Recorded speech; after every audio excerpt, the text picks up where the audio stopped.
Bienvenidos al cierre de Wall Street. A estas horas, no quiero ser aventurado, pero es probable que sigan discutiendo Philip Lane e Isabel Schnabel. El Banco Central Europeo tiene sus pequeñas cuitas, sus diatribas, y bueno, no es que no se hablen, sino que se hablan de más.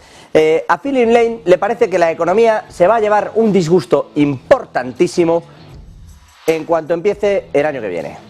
Tan importante que está pidiendo a los analistas y estadistas del Banco Central Europeo que rehagan todo el informe del boletín económico y que actúen en consecuencia y que expliquen que efectivamente podría haber recesión, que lo mejor es admitirlo. En eso está Philip Lane, que insiste, podemos subir tipos y terminar ya en julio, pero debemos terminar de subir los tipos de interés. Al punto de que se está enfrentando con la propia Schnabel, que dice no solo que haya que esperar, sino que asegura que tal como van las cosas y con la inflación subyacente donde está, da igual el golpe que se vaya a llevar la economía, que en septiembre hay que subir otra vez tipos.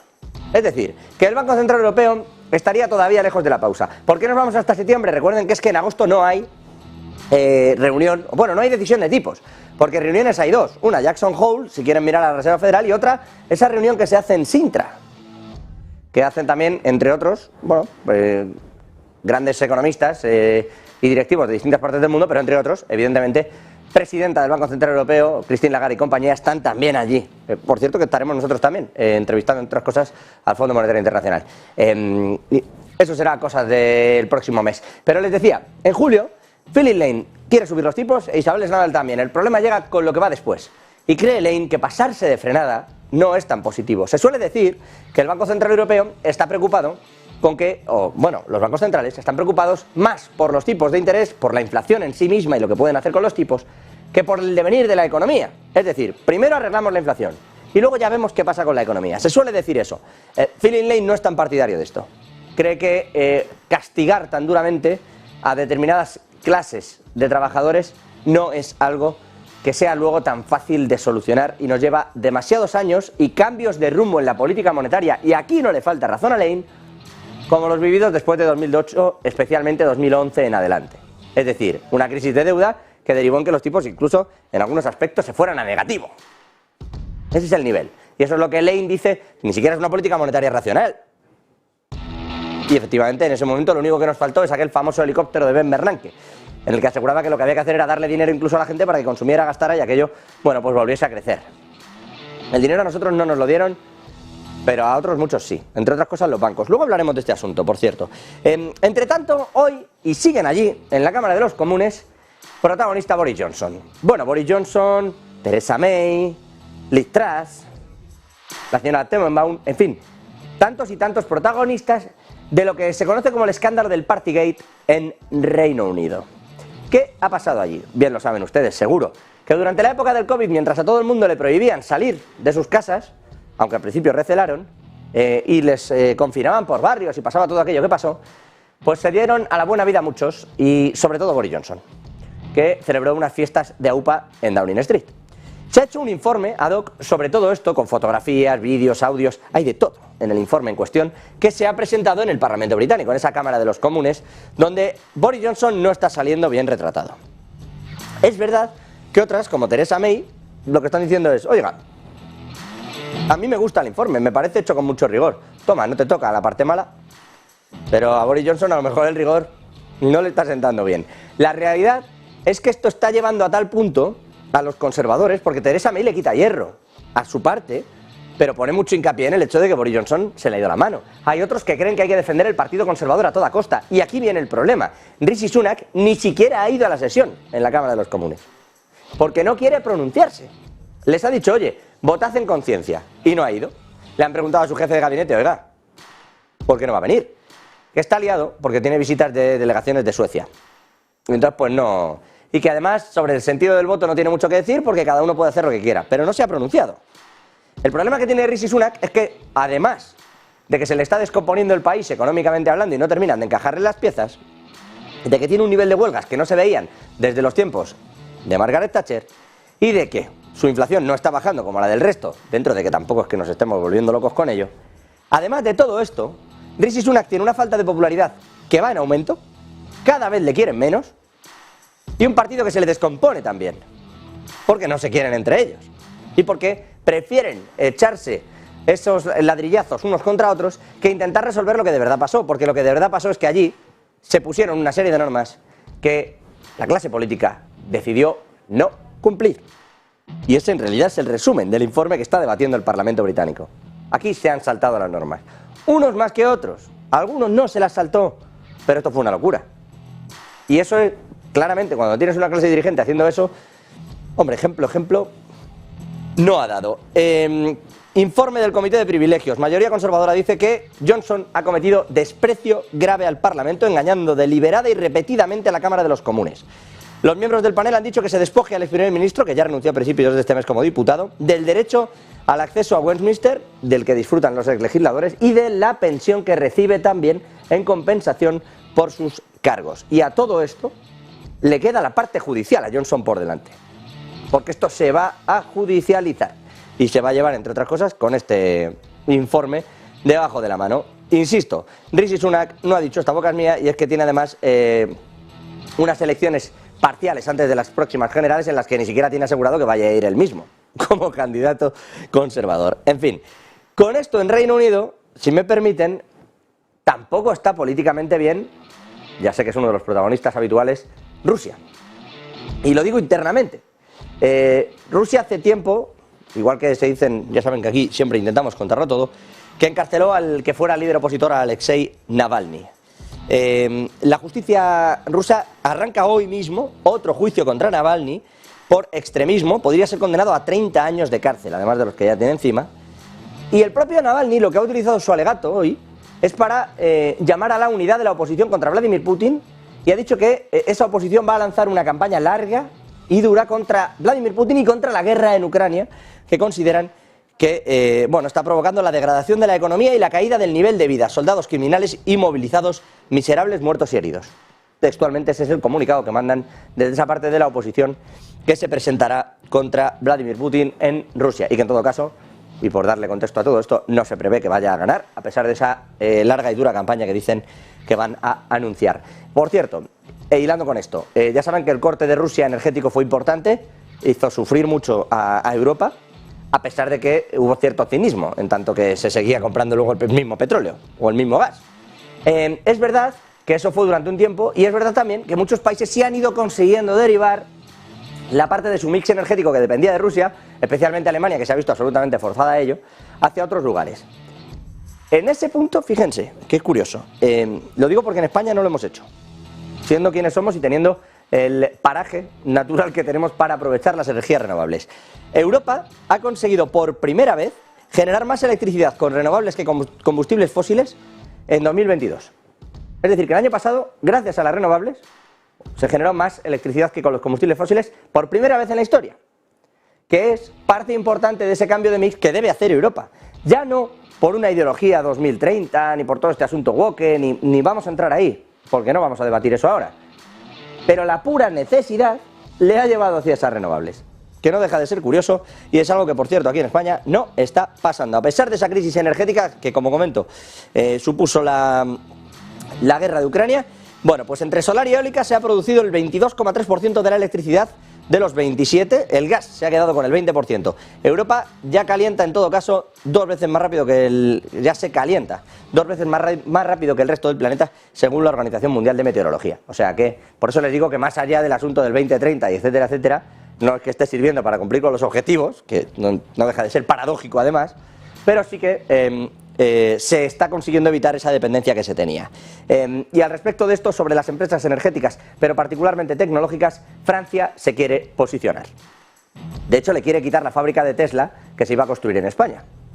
Se ha metido Emmanuel Macron por medio, llamando incluso al propio Elon Musk para decirle que está mejor en Francia. Y ha ido tan más allá que, ya lo saben, se ha reunido con Microsoft, con toda la gente de OpenAI, de la inteligencia artificial, porque dice que quiere ser quien los lidere, que qué ventajas se necesitan para que se instalen en Francia y competir de esa manera con China y con Estados Unidos, que se dice pronto. Esa es la intención del propio Emmanuel Macron, del mandatario galo, que dice que son el número 1 en inteligencia artificial en Europa continental y que hay que acelerar. O sea, ni siquiera se atreve a posicionarse como número 1 en inteligencia artificial más allá del continente. porque luego, si vemos Irlanda, que los beneficios fiscales pues le permiten tener a las empresas allí afincadas. Con todo y con esto, y mirando a todo este entramado europeo, protagonista el sector inmobiliario en Suecia. Javier del Valle, la crisis inmobiliaria allí, que empezó como bueno, parece que es un susto y lo vamos a corregir, empieza a ser una cosa muy aguda y que se parece muy mucho a lo que hemos visto, entre otras cosas, en España y en tantos países, en particular en aquellos años de 2008. Javi, ¿qué está pasando exactamente en Suecia? Muy buenas noches. Pues efectivamente, José, si miramos hacia Suecia, ahí es donde tenemos que también mirar el problema inmobiliario, donde se está desarrollando una crisis que está poco a poco afectando a varias inmobiliarias. Ya hemos contado aquí en Negocios Televisión durante semanas el caso de la inmobiliaria SBB, cómo ha sufrido tanto una paralización del pago de dividendos porque necesitaban ese capital para hacer frente a los pagos de la deuda, como también una rebaja en su calificación. Bueno, pues ahora se suman nuevos actores, el dominó poco a poco va cayendo y ya no solo afecta a unas cuantas empresas, afecta a más. En este caso hablamos de Fast Partner, una compañía que sobre todo alquila inmuebles para oficinas y donde ha sufrido hoy también una rebaja de la calificación. En este caso no es del S&P Global, sino de Moody's Investor Services, quien ha rebajado su calificación a basura. Lo ha hecho una calificación que pasa a Ba1, con la posibilidad, incluso dicen desde Moody's, que se produzcan nuevas rebajas si la compañía no consigue poner al día sus cuentas y su liquidez. Dice Moody's en el comunicado: el recorte refleja el rápido aumento de las tasas de interés combinado con los mercados de capital desafiantes posteriores. Las acciones de la compañía han caído alrededor del 6% en la bolsa de Estocolmo, pero es que llevan una caída por encima del 40% en lo que va de año. Recuerden que SBB también lleva una caída importante de casi el 78% en lo que va de año. La firma inmobiliaria, en este caso hablando de Fast Partner, tiene el 80% de su valor de alquiler en el área metropolitana de Estocolmo y sobre todo alquila oficinas. Ya hemos comentado también varias veces ese problema de la deuda comercial enfocado a hoteles, oficinas, no es solo en Suecia, sino en el mundo entero. Hemos visto en San Francisco los dos grandes hoteles de la ciudad cerrar por impago de su deuda. Lo vimos también en Irlanda, donde Goldman Sachs quería deshacerse de un gran centro comercial con incluso pérdidas, y lo vemos también en Suecia e incluso en Londres, donde también grandes inmobiliarias, como bien comentabas, José, sufren rebajas de calificación, y en Suecia también está pasando lo mismo. ¿De dónde viene todo este problema? Pues de un entorno de tipos ultra bajos, donde estas inmobiliarias se han ido endeudando y no había problema porque los tipos se mantenían bajos, pero en el momento en el que han subido, ahí es cuando han visto el impacto en sus cuentas, ahí es cuando se han dado cuenta que incluso con unas vacantes de oficinas tan disparadas y donde la gente ha empezado a implementar el teletrabajo y ya no se demanda tanto ese espacio de oficina, pues ven perjudicados sus ingresos, pero también sus costes de financiación incrementan a medida que lo hacen los tipos de interés. Todo esto pone en un serio aprieto a estas empresas, que encima cuando sufren una rebaja de calificación de la deuda se les hace mucho más difícil conseguir financiación en el mercado, porque al tener una calificación tan baja nadie quiere prestar dinero, o si lo hacen lo harán a un coste muy caro. Todo esto suma y poco a poco vamos notando más y más problemas en el sector inmobiliario de Suecia. Gracias, Javi. Por cierto, que hablando de prestar dinero, en concreto el que tú le das al banco, que eso se llama depósito, cuando tú lo dejas allí, en realidad el banco no coge el tuyo, pero juega con que tiene tus depósitos para hacer determinadas inversiones y sacar más rendimiento. De eso ha hablado Nadia Calviño. ¿Le parece que, como están subiendo los tipos de interés a la ministra de Economía, la todavía ministra de Economía del Gobierno de España, le parece que están subiendo los tipos, que eso hace que suban las hipotecas, que eso hace que los bancos estén ganando dinero porque están ganando más dinero, y que eso no se ve en el ciudadano? A los ciudadanos le bajaron lo que les daban por los depósitos y ahora no se lo vuelven a subir. Total, que al lado de un tipo como Carlos Torres Vila, de BBVA, ha dicho que tienen que pagar más. Marta Vilar, exactamente cómo ha sido esto, qué le han dicho los bancos y qué ha dicho Nadia Calviño, que una vez más le da instrucciones al sector bancario de lo que debe hacer o debe de dejar de hacer. Marta, cuéntanos, buenas noches. Sí, muy buenas noches. Soy Nadia Calviño. La ministra de Economía le ha lanzado un dardo a la banca, teniendo justo a su lado a uno de los banqueros españoles más importantes. Estamos hablando de Carlos Torres Vila, presidente del BBVA.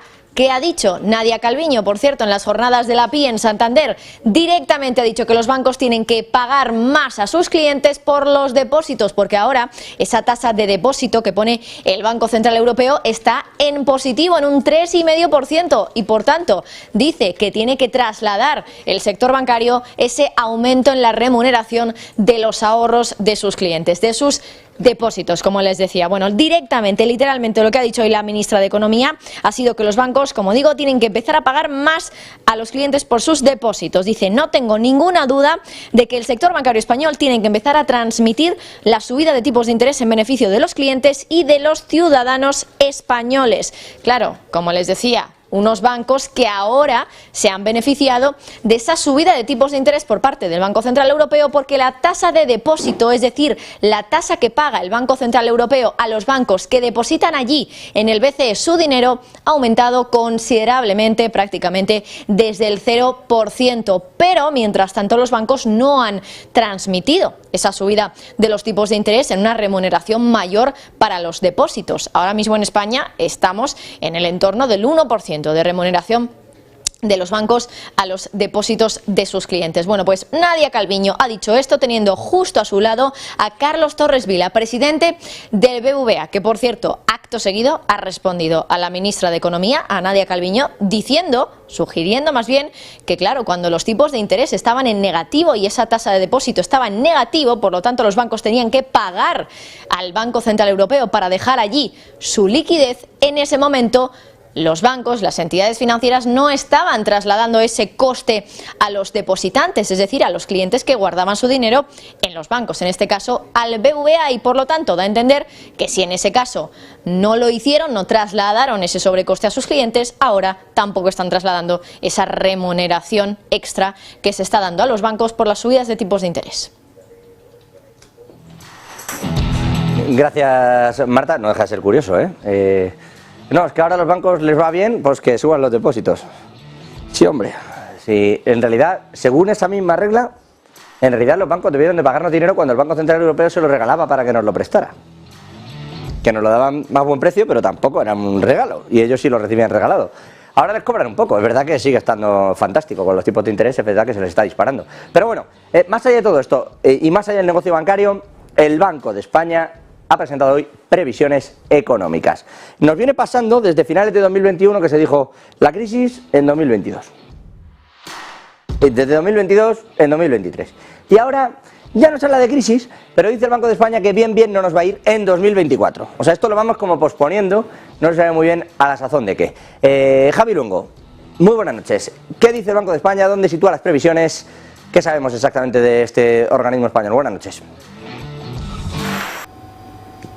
Sí, ¿qué tal? Muy buenas. El Banco de España ha hecho público en este informe de proyecciones macroeconómicas uno de los textos más positivos para la economía española de los últimos tiempos, aunque, ojo, los expertos aquí en Negocios Televisión nos han dicho a lo largo de toda esta jornada: hay que tener cuidado con las cifras porque no está todo el pescado vendido. En cualquier caso, el Banco de España, Pablo Hernández de Cos, habla de crecimiento al 2,3%, de una inflación que se modera hasta el 3,2%, una subyacente que también a la baja, pero se demuestra lo que decía la presidenta del Banco Central Europeo, Christine Lagarde, hace no tanto tiempo: todavía no ha tocado techo. Vamos a ir con los pormenores. ¿Qué certifica, dice, la letra pequeña de este informe del Banco de España, que apunta a un crecimiento de un ritmo trimestral del 0,6% para este segundo trimestre? Los economistas sostienen que para final de año se espera un 2,3%. ¿Por qué? Por la actividad turística, sobre todo, y por el vigor que mantiene todavía el sector exterior. Las exportaciones de la economía española, de la industria, se habla,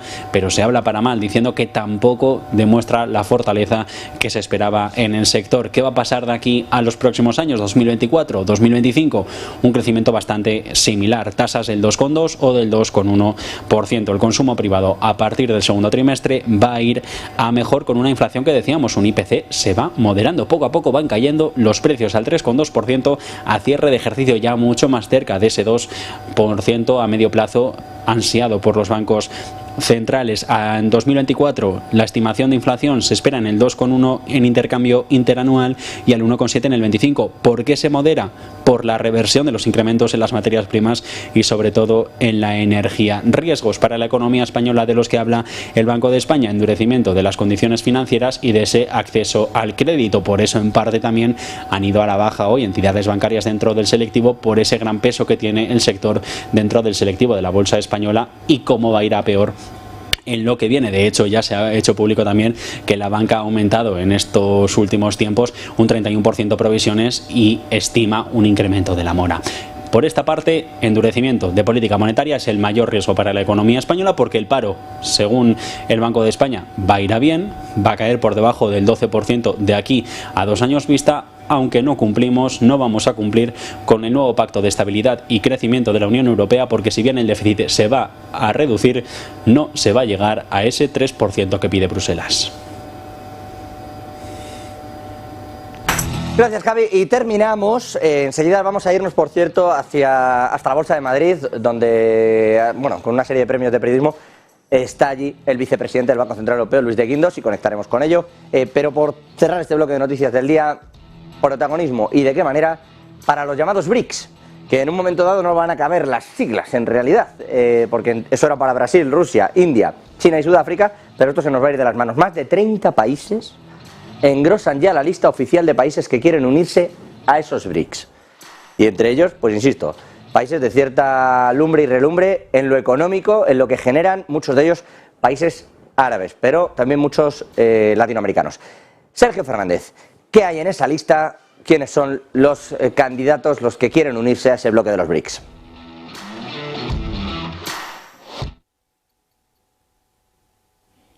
Muy buenas, José. Pues vengo a contarte el suma y sigue, y es que hay un número creciente de países que se están presentando para unirse a los famosos BRICS y para aceptar la nueva moneda para el comercio mundial. Lo ha dicho el embajador de Sudáfrica, Anil Suklan, que insinúa que la alianza podría expandirse este año y se puede convertir en BRICS Plus. Esta medida podría agregar presión sobre el dólar estadounidense, ya que las naciones en desarrollo dejarían de depender del dólar. El orden financiero mundial podría inclinarse de occidente a oriente, creando una nueva economía multipolar, como muchas veces cuenta el propio Vladimir Putin. Según las últimas informaciones, la alianza BRICS ha recibido, ojo, 25 solicitudes de 25 países para unirse al bloque. Estas 25 naciones expresaron su interés en unirse y son, ojo con la lista: Afganistán, Argelia, Argentina, Bahrein, Bangladesh, Bielorrusia, Egipto, Indonesia, Irán, Kazajistán, México, Nicaragua, Nigeria, Pakistán, Arabia Saudí, Senegal, Sudán, Siria, los Emiratos Árabes Unidos, Tailandia, Túnez, Turquía, Uruguay,